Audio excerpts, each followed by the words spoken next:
7주차 2교시 수업을 시작하겠습니다. 그래서 이 가중평균 자본 비용을 이제 계산을 하는데, 특히 이 자기자본 조달 비용을 우리 이제 주식 배당률 10% 이렇게 이야기를 했는데, 여기에 대해서 조금 더 자세히 살펴보겠습니다. 그래서 그 자기자본 조달 비용을 도출하는 게 크게 두 가지가 있습니다. 평가 모형을 활용해서 하는 방법이 있고요. 두 번째는 자본 자산 결정 모형. 이게 자본이 아까 캐피탈이라고 했죠. 자산이 에셋이죠. 이 결정 모형 M, P가 영어로 뭔지 잘 모르겠습니다.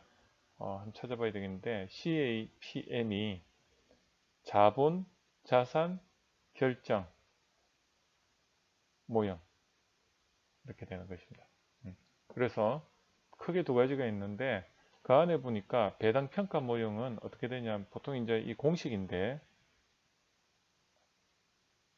기업 가치를 우리가 산정하는 방법이 주주 요구 수익률 이런 게 있는데, 이게 배당률이죠. 배당률에다가 성장률을 뺀 것에 매년 배당금이 되는 것입니다. 이거는 이런 공식이 있다고 보시면 되고요. 그래서 이것을 다시 이제 KE를 중심으로 다시 이제 이렇게 풀었을 때, 주주 요구 수익률, 배당률은 기업 가치분의 배당금 플러스 성장률이 나오는데, 이 성장률이 반영이 되었을 때는 이렇게 KE가 기업 가치분의 배당금 이 되고요. 이때 그 기업 가치라는 그 배당금은 뭐라고 보면 되냐면, 기업 가치는 결국은 주가죠. 전체 주가에다가 그 회사가 해당 연도에 배당하는 순이익이 배당금이죠. 그래서 주가분의 순이익인데, 이거를 우리 정권에서 차트에 보면 PER이라고 나오는데, 이 PER은 뭐냐면 한 주당 가격, 프라이스 분의 주당 수익률, earning, EARNING,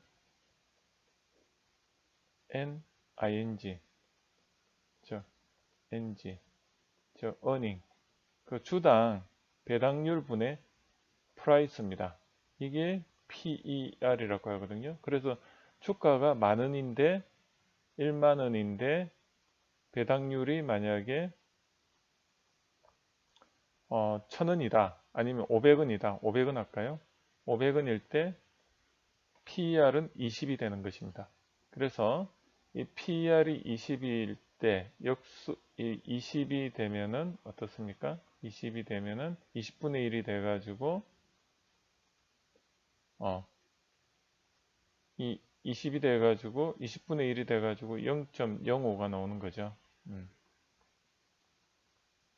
근데 성장률이 있고 없고가, 성장률이 추가됐을 때 어떻게 보면 이 자기 자본 조달 비용은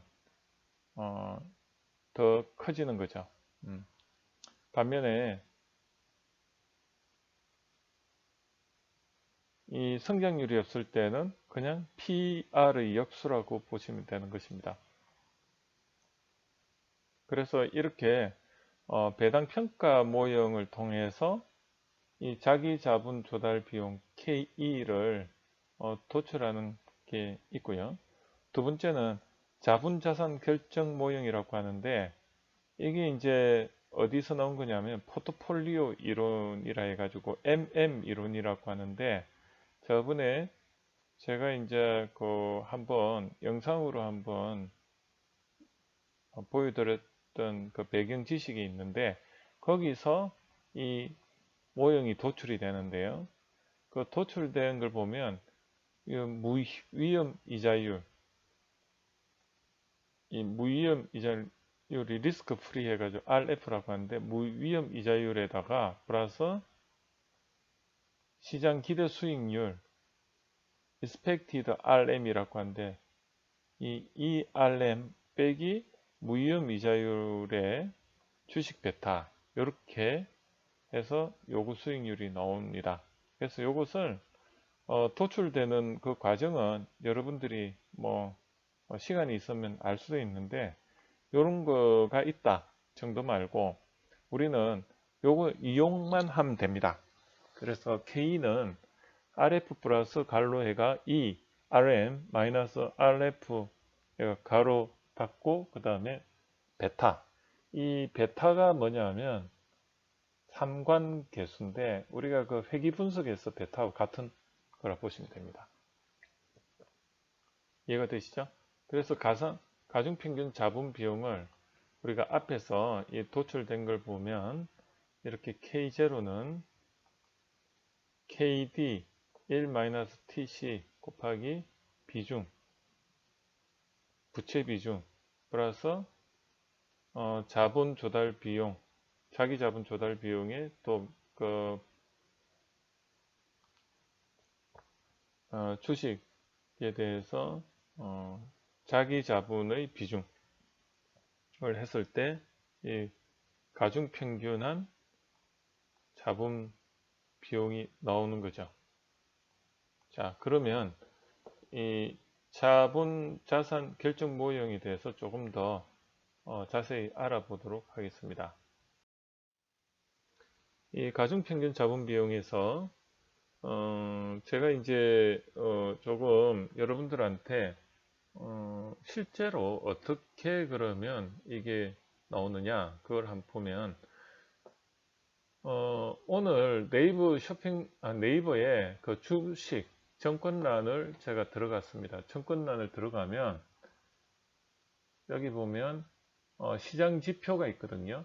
그 시장 지표로 들어가면 여기 국내 시장 금리에 대해서 이렇게 나오고요. 이걸 좀 확대를 해보면 이렇게 나옵니다. 그래서 여기 보면 CD 금리가 되어 있죠. 이게 앞에서 말했듯이 은행 금리입니다. 그 다음에 회사채 CP입니다. 이게 CP. 회사가 신용도에 따라서 외부로부터 빌리는 자금인데 3년 회사채 금리가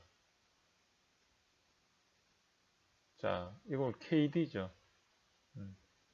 KD. 그래서 가중평균 자본 비용에서 KD가 나오고 그래서 이게 지금 2.21이 나오고 CD금리가 1.10이 나오는 것입니다. 그러면 요것들이 보면 이 회사에서 그 부채 발행 비용이 나오고 그 다음에 이렇게 나오는데 여기서 보면 무위험 이자율은 어디에 해당이 나라가 발행하는 채권이 가장 위험이 없겠죠. 그래서 무위험 이자율은 이자율이 1%인 거죠. 그러니까 위험이 하나도 없을 때 최저금리가 되는 것입니다. 그게 여기에 RF 두 번 들어가죠. 거기에 해당이 되는 것입니다. 여기에 이 회사채 요걸 제가 설명하기 위해서 제가 이렇게 네이버의 주식 정권란을 인용을 했습니다. 그 다음에 또 한 가지는 기대 수익률이 나오는데요. 이 기대 수익률이 여기 ERM 해가지고 시장 기대 수익률이 있는데 이게 도대체 뭐냐?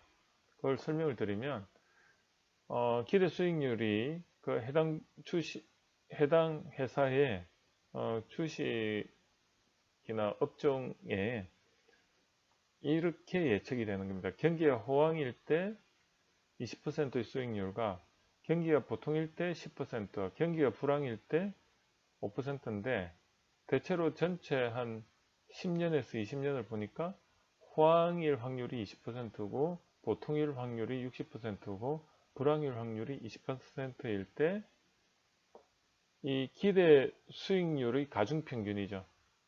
가중평균을 해보면 어떻게 됩니까? 앞에서 배웠듯이 비율이 20%에 대해서 확률, 비중은 20%잖아요. 이건 비중을 나타내고 이거는 20%입니다. 그죠? 그 다음에 10%가 될 10%에 대해서 비중은 0.6이죠. 예. 그 다음에 미래의 불황일 확률이 마이너스 0.05고 비중은 20%입니다. 그랬을 때 이게 기대 수익률이 되는 거죠. 자, 한번 볼까요? 0.04에다가 더하기 0.06에다가 마이너스 0.01이 되는 거죠. 그러면 얼마입니까? 결국은 기대 수익률은 0.09가 되는 것입니다. 그래서 A 회사의 주식의 기대 수익률은 0.09가 되는 거죠. 앞서 이게 0.09고 무위험 이자율, 즉 국채 발행일 때 이게 아까 1%니까 0.01이고 이게 0.01이 되는 것입니다. 그죠? 자, 이까지는 따라오셨죠? 그래서 자본자산 결정 모형 캠프 모형에서 KE, 즉 자기자본 조달 비용을 계산할 때 이 RF와 이 RN과 RF까지는 했고, 그 다음 주식 베타가 뭐냐? 거기에 대해서 알아보도록 하겠습니다. 이 주식 베타라는 거는 이거는 상관관계로 보시면 돼요. 이 코스피가 이렇게 지금 변동률이 빨간색으로 이렇게 있을 때 A사 주식은 변동률이 조금 올라갔을 때 더 올라가죠. 이렇게 올라갑니다. 이 변동의 비율이 이거를 우리는 베타라고 합니다. 이게 우리가 회귀 분석에서는 상관계수하고 똑같습니다. 그래서 만약에 코스피와 똑같이 변동률이 간다, 그럼 1이 되는 것입니다. 근데 여기서 만약에 여기가 10을 갔더니 코스피는 10을 가는데 얘는 15를 간다. 그럼 변동률은 어떻게 되죠? 코스피는 1이고 그 다음에 A사 변동률은 1.5죠. 10분의 15니까. 그러면은 1.5가 베타가 되는 것입니다. 쉽죠? 그래서 주식 베타는 1.5다. 자, 그러면 한번 볼까요? 앞에서 무위험 이자율은 0.1이고 금리 1이고 여기도 무위험 이자율 0.01이고 그 다음 기대 수익률은 0.09라고 했나요? 빼기 만약에 주식 베타가 1.5다. 그러면 한번 계산해 볼까요? 여긴 더하기가 되고 자, 이게 0.08이니까 0.08을 1.5로 곱하면은 얼마죠? 0.12가 되나요? 예. 거기다가 0.01을 더하면 결국은 얼마죠? 0.13이 되죠. 즉 자본 비용은 13%가 되는 것입니다. 그죠? 13%. 자, 자기 자본 조달 비용은 13%가 된다. 이렇게 볼 수가 있는 것입니다. 아까 이제 이 PER 기준으로 보면 아까 0.20을 나누면 0.05인데 역으로 이 회사가 성장이 빠르다. 그럼 이 성장률이 이걸로 보면 한 성장률이 0.08 정도, 즉 매년 8%를 성장한다고 역으로 예상해 볼 수도 있는 것입니다. 그래서 이게 0.059, 5%고 그래서 기업 성장률이 8%면 총 0.13이 되는 거죠. 어떻습니까? 여러분 알고 보니까 쉽죠? 가중평균 자본 비용은 말 그대로 비율로서 평균을 내는 건데 그게 자본 비용에 적용이 되니까 가중평균 자본 비용이 되는 것입니다. 그래서 이걸 한번 이제 종합적으로 정리를 해보면 이 가중평균이라는 것은 비율로서 부채와 자본의 그 비율을 가지고 이 타인 자본 경우는 회사채 금리에다가 법인세를 탕감되는 비율을 곱한 이 부분에 대해서 비중과 그 다음에 자기 자본 앞에서 말했듯이 주식 발행에 따른 배당 비율이죠. 그래서 그것을 도출했을 때 결국 그것의 가중평균 자본 비용이 된다. 그리고 여기서 보면 이 K가 여기서 이렇게 K가 어떻게 도출이 되냐? 무위험 이자율이 이렇게 되고 그 다음에 기대 수익률은 아까 말했듯이 이런 가중평균 방식으로 해서 기대 수익률로 해서 이렇게 되고 그 다음에 주식 베타는 이런 코스피 변동률, A사 변동률로 도출이 되고 그죠? 그 다음에 KD는 신용 등급에 따라서 회사채에서 이렇게 된다. 그렇게 이해를 하시면 완벽하겠습니다. 그래서 제가 이 가중평균 자본 비용을 설명을 하려다 보니까 굉장히 저도 고민스럽더라고요. 여러분들한테 어떻게 설명을 해야지 이게 가장 와닿을까? 그래서 이것을 제가 고민해서 이걸 만들어 도출하는데 한 일주일 걸린 것 같습니다. 그래서 이렇게 한번 제가 제 나름대로 정리를 해서 푸니까 저도 정리가 되고 여러분도 쉽게 이해가 되고요. 그래서 가중평균이라는 것은 비율로서 평균을 내는 것이다.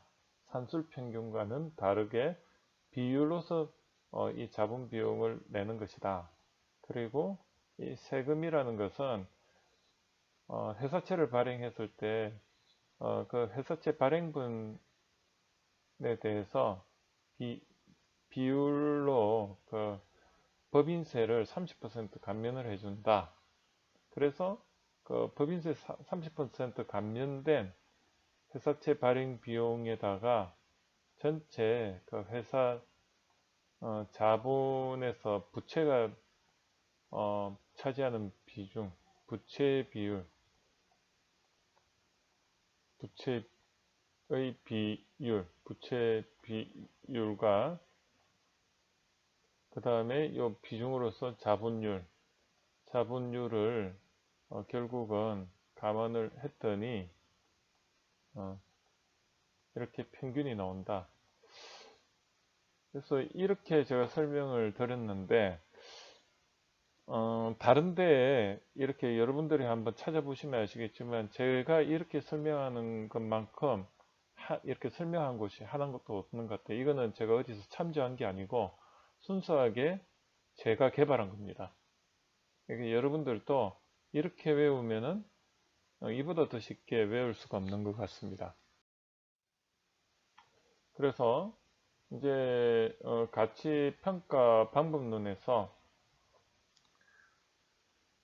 한번 크게 다시 한번 정리를 해보면 자본 비용 K0는 타인 자본 비용과 자기 자본 비용이 나오고요.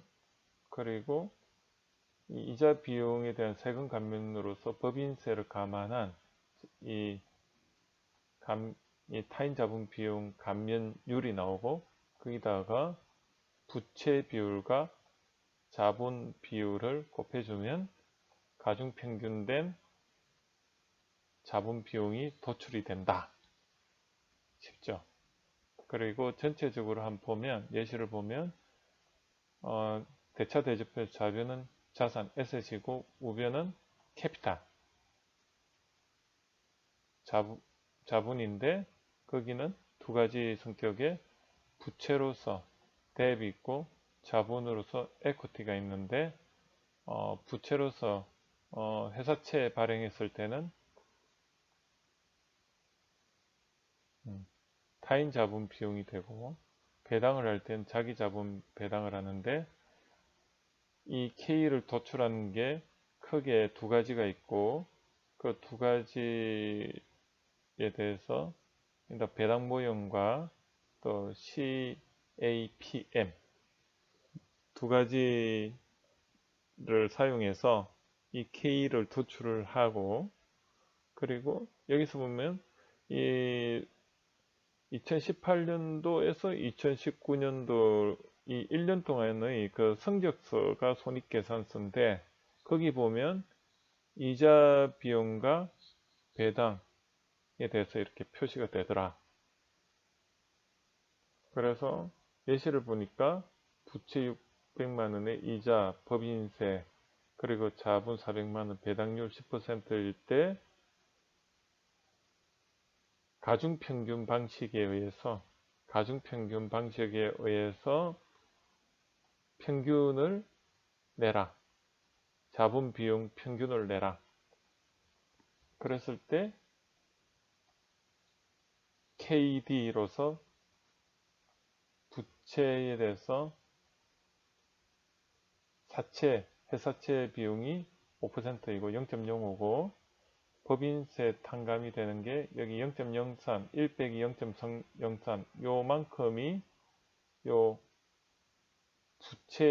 사채에 대한 그만큼이 또 탕감이 되는 거죠.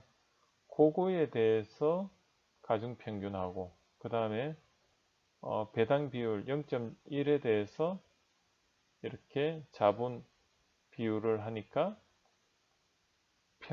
자본 비용 평균이 나오는데 이 방식이 가중평균 방식이더라. 그리고 참고로 여기서 보면 캐피탈인데 invested capital 이걸 우리는 투하 자본 이런 개념을 하는데 이게 무슨 말이냐면 이 캐피탈 중에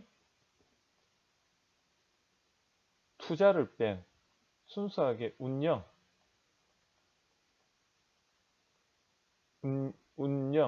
즉 제조든 서비스든 직접 영업활동을 통해서 영업활동을 하는데 투입된 자본을 우리는 IC, 즉 Invested Capital이라고 한다.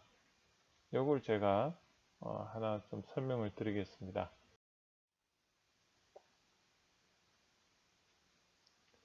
그래서 그 자본 비용을 한번 다시 복습을 해보면 계속 복습하니까 여러분들 좀 더 쉽게 외울 수가 있을 겁니다. 그래서 여기 보면 뭐 이렇게 이제 K0는 KD 1-TC 그 다음에 자산과 부채와 자본을 합해서 자본은 S고 부채는 B라고 했죠. 그래서 그 중에 부채 비율 그 다음에 자본 비율 해서 자기 자본 도출 방법은 PER 기준으로 해가지고 했을 때 PER이 20이다. 그러면 0.05인데 앞에서 계산했듯이 회사 기대 성장률이 만약에 0.08이다.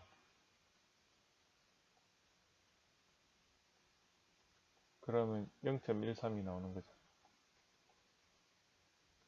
그리고 실제로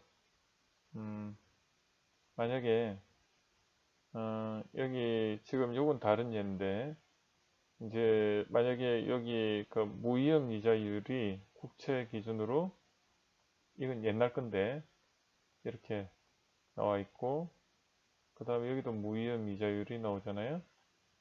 회사의 기대 수익률은 어떻게 나왔어요? 그때 그냥 호황일 때와 불황일 때 그냥 일반적일 때 그렇게 해서 뭐 계산했을 때 이렇게 나왔다. 그리고 여기는 이제 코스피 변동률보다 낮네요. 그렇게 했을 때 0.069 나온다. 그러면 이게 이제 6.96%의 뭐죠?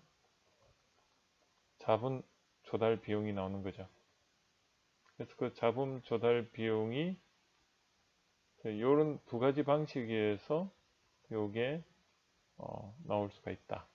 그렇게 설명을 드릴 수가 있고, 그렇죠.